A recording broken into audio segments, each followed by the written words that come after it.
አሜን። ውድ የተመረጣችሁና የተወደዳችሁ የትንሣኤው ሙሽሮች የኢትዮጵያ የአለም ብርሃን ቤተሰቦች አባቶቼ፣ እናቶቼ፣ ወንድምና እህቶቼ እንደምን ሰነበታችሁ? ያለ ስራችንና ያለ ጽድቃችን ከናጢያታችን የወደደን ልዑል እግዚአብሔር ዛሬም ዘወትርም ስሙ ለዘላለሙ የተመሰገነ ይሁን። ኃጢአት ከበዛበት መልካም ምግባር ከጠፋበት ዓለም ምራ ያስማረችን የአስራት ልጆቿ አድርጋ የመረጠችን የሰበሰበችን እመቤታችን ቅድስት ድንግል ማርያም ስሟ ይክበር ይመስገን። በተሰጣችሁ ቃል ኪዳን ያጸናችሁንና የጠበቃችሁን ቅዱሳን መላእክት፣ ጻድቃን፣ ሰማዕታት አባቶቻችንና እናቶቻችን ስማችሁ ይክበር ይመስገን። ለእኔ በኃጢአት ለረከስኩት እዚህ ግባ ለማልባለው ምናምንቴ እግዚአብሔር አምላካችን የገለጸልኝ ምስጢር ላካፍላችሁ ወደድኩ። መስከረም 2013 ዓመተ ምህረት መታወቂያ በመቀበል ከጓደኞቻችን ጋር ለሰው በመናከፋፈልበት ወቅት የገጠመኝ ነው። ይሄ ደግሞ መታወቂያው እንዲመጣላት ፈቃደኛ ነበረች። ነገር ግን ከመጣላት በኋላ ጥርጣሬ በልቧ ገባ። እንዲህም አለችኝ፣ እስከዛሬ ድረስ ለሰው የሰጠኸውን መታወቂያ በሙሉ ሰብስበውና እናቃጥለዋለን፣ መታወቂያው ልክ አይደለም ብላኛለች ቅድስት አርሴማ ብላ መልእክቱ የማይናገረውን ነገር ሁሉ በጠማማ አስተሳሰብ አጋንንት በልቧ ሞልቶታል። የዚያኑ ቀን ለ3 ተከታታይ ቀናት በህልም እንዲያየሁኝ። አንደኛው ቀን ህልም ላይ 11ኛና 12ኛ ክፍል የተማርኩበት ትምህርት ቤት ይመስለኛል። ከትምህርት ቤቱ በቅርብ ርቀት ላይ የግቢ ጉባኤ ኮርስ የሚማር የሰፈሬ ልጅ አገኘሁት። ከየት ነው የምትመጣው ስለው የግቢ ጉባኤ እየተማርኩኝ ነበር፣ ግን ብዙ ደስ አላለኝም፣ ይቅርብኝ ይለኛል። ግን ስለምንድን ነው የተማርከው በማለት ጠይቀው ትምህርቱ የኢትዮጵያ የአለም ብርሀን የሚል ነው ይለኛል። እንዴ እኔማ ይህንን መማር እፈልጋለሁ ስለው ጥሎኝ ሄደ። በዚህ ጊዜ ቁመታቸው ዘለግ ያለ መልከ መልካም ኢትዮጵያዊ ጠይምነት ያላቸው አንደኛ ዘመን ጠባብ ሱሪ የማይለብሱ ኢትዮጵያዊ አለባበስን የሚለብሱ ከ35 እስከ 45 ዓመት የሚሆኑ ባለ መስቀል ካህን ወደኔ እጅግ ከተዋበች ግቢ ፍራፍሬ ከተሞላበት ቆርቆሮ ቤት አጠገባቸው ያሉት ቤቶች ግን ሰማይ ጠቀስ ሕንጻዎች ናቸው። የእሳቸው ቤት ብቻ ነው በምድር ላይ የተሰራው። ከዚህ ግቢ በመውጣት መስቀል ያሳልሙኛል። በእጃቸው ላይ ያለውን መጽሐፍና መታወቂያ ይሰጡኛል። ለምንድነው አባታችንን የሚሰጡን ስላቸው አንተ ሄደ ኮርሱን ባትማረው በዚህ ላይ ታነበዋለህ ስለሚገባ ሰጠው ይሉኛል። በቤተ ክርስቲያን ያሉት ካህናትና ዲያቆናት ይህንን ኮርስ ወስደውታል፣ ግን እኔን ይጠሉኛል፣ እውነት ሲነገራቸው አይወዱም ብለው ይነግሩኛል። እኔ እዛ ድርሳነ ኡራኤል ላይ የምታነበው ስሜ ቴ ማለት እኔ ነኝ። ቴ የሚለው ስም አሁን አልተጠቀመበትም። ይህንን ስም የምጠቀመው እግዚአብሔር አምላካችን በክብርና በሙላት ሲፈቅድልኝ ብቻ ነው። አሁን የምጠቀምበት ስም ይህ ነው በማለት አንድ ስም ነገሩን። ነገር ግን ያንን ስም በአእምሮዬ ያለ ለሰው መናገር አልችልም። በቁልፍ ላይ የተቆለፈበት ቁልፍ። መስቀላቸውን በድጋሚ እንዳሳለሙ ከእንቅልፌ ነቃው። የሰማሁት ድምጽ ግን በቴሌግራሙ ላይ የሚመክሩን የሚያስተምሩን አባት ድምጽ ነበር። በሁለተኛው ቀን ህልም ደግሞ አንድ ወንድሜን ፍለጋ ሲሄድ ያን ልጅ ያገኘሁበት ቦታ ከእርሱ ጋር ብዙ ሰዎች ቆመው እጅግ በጣም ጥቋቁርና ወፍራም በርሜል ቅርጽ ያላቸው ሰዎች መካከል አንደኛዋ ስለታም መጥረቢያ ይዛ የዚህን ወንድም እግሩን ቆረጠችው። ልጁም ልክ ሲያየኝ ወደኔ ሲጮህ እኔም መታወቂያውን አውጣውና ዳሰው ብዬ 3 ጊዜ ስነግረው መታወቂያውን አውጥቶ ከእግሩ ላይ ሲዳስሰው የተቆረጠው እግሩ እንደነበረው ነው ያለምንም ቁስል እንደቀደመው ሆነ። በሶስተኛው ቀን ህልም ደግሞ ይህንን አየው። ትምህርት ቤት ፈተና የደረሰ ይመስለኛል። በጠዋት ተነስቼ ፈተና ሲሄድ የመጀመሪያው ቀን ከ300 ያለምንም ስህተት ተፈትኜ አለፍኩኝ።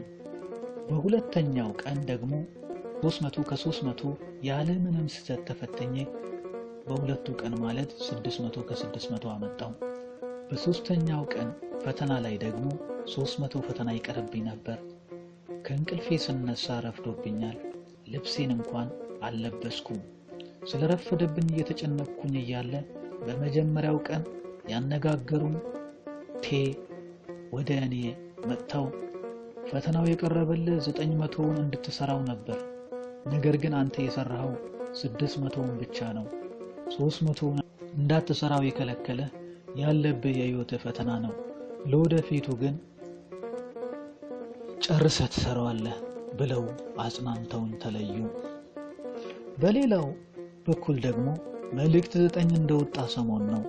ድምጹን እየሰማሁኝ እያለ አይምሮዬ ላይ አንድ ነገር ይታየኛል። በጆሮዬ ሄድፎን መሰካቴን ረስቼዋለሁ። ህሊናዬ ተሰብስቦ የሚመለከተው ነገር ንጉሠ ነገሥት ንጉሥ ቴዎድሮስ በቤተ ክህነቱ ከፍ ባለ በረንዳ ላይ በመሆን ያስተምራሉ። የኢትዮጵያ የአለም ብርሀን ቤተሰቦች ደግሞ ከደረጃው በታች በመሆን ይከታተላሉ። በቤተ ክህነት ውስጥ ያሉት ስብሰባ ብሎ ተቀምጠዋል። አባታችን የሚያስተምሩትን ትምህርት እንዳይሰማ ብለው በቤተ ክህነት ውስጥ የተሰበሰቡት ድምጻቸውን ከፍ አድርገው ማውራት ይጀምራሉ። ንጉሠ ነገሥቱ ንጉሥ ቴዎድሮስ የቤተ ክህነቱን በር በመጠጋት ድምጻቸውን ከፍ አድርገው ማስተማር ሲጀምሩ የቤተ ክህነቱ ተሰብሳቢዎች የሚሰበከውን ላለመስማት በራቸውን ዘግተው እጃቸውን መታጠብ ጀመሩ። የንጉሠ ነገሥት ንጉሥ ቴዎድሮስ ድምጻቸው እጅግ ለተሰብሳቢዎቹ አናደዳቸው። እጃቸውን የታጠቡበትን ውሃ በሩን ከፍተው በንጉሠ ነገሥት ንጉሥ ቴዎድሮስ ላይ ረጩት። እሳቸው ላይ አብዛኛው ሲረጭ ከታች ባለነው ቤተሰቦች ላይ ግን ፍንጣሪው ደረሰ። በዚህ ጊዜ ነው ከእንቅልፍ እንደሚነቃ ሰው ደንግጬ ውሃው ሲረጭብኝ የነቃሁት። ይህንን እናንተው ቤተሰቦች ይፍቱት። ሰላም እግዚአብሔር ከእናንተ ጋር ይሁን። እመቤታችን ቅድስት ድንግል ማርያም አትለያችሁ። ወስብሐት ለእግዚአብሔር ወለወላዲቱ ድንግል ወለመስቀሉ ክቡር። ወልደመድህን ነኝ።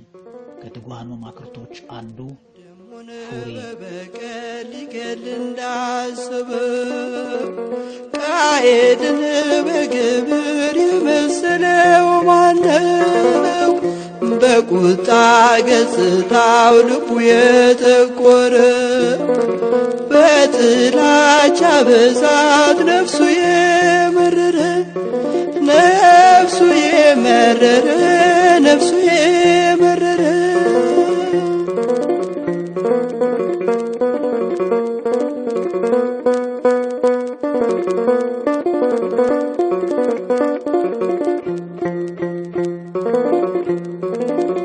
ሙሴን እንደጠሉት ዳታንና አቤሮን በትዕቢት መንፈስ የሚናገር አይኑር። በቤተ መቅደሱ ስትሰበሰቡ የበቀል ሕሊናን አውልቃችሁ ጣሉ፣ አውልቃችሁ ጣሉ፣ አውልቃችሁ ጣሉ።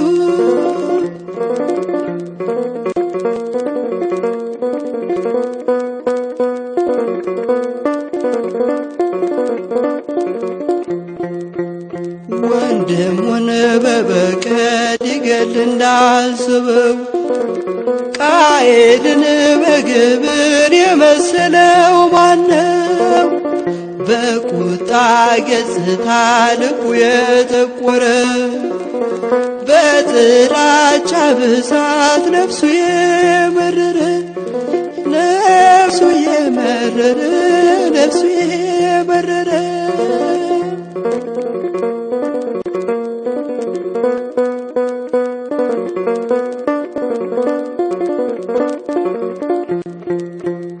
ይቺ በጽናት የምንጽናናባት በጸጋና ፍቅር የምንከብርባት እንዳትታወኩ በበቀል ሕሊና የጥላቻን ሰንኮፍ አውልቁት ጣሉና አውልቁት ጣሉና አውልቁት ጣሉና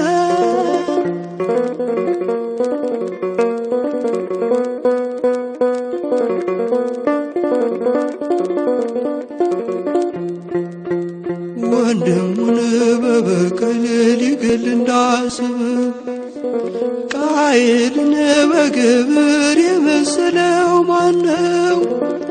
በቁጣ ገጽታ ልቡ የተቆረ በጥላቻ ብዛት